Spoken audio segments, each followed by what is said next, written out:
اعوذ باللہ من الشیطان الرجیم، بسم اللہ الرحمن الرحیم۔ غلطی کی اقسام۔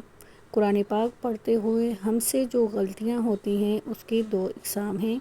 نمبر 1 لحن جلی بڑی غلطی، نمبر 2 لحن خفی چھوٹی غلطی۔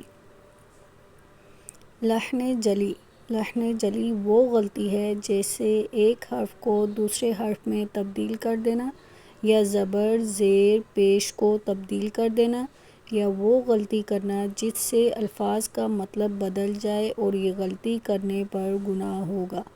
نمبر 2 لحن خفی، یہ وہ غلطی ہے جو ہوتی غلطی ہے پر اس کو کرنے پر گناہ نہیں ہوتا، جیسے را کو موٹا یا باریک پڑھنا۔ تو تجوید میں انسان ایسے اصول پڑھتا ہے جس سے اسے اپنی غلطی کا پتہ چل سکتا ہے، ایسے طریقے سے پڑھتا ہے جس سے وہ بڑی غلطی اور چھوٹی غلطی دونوں غلطیوں سے بچ سکتا ہے۔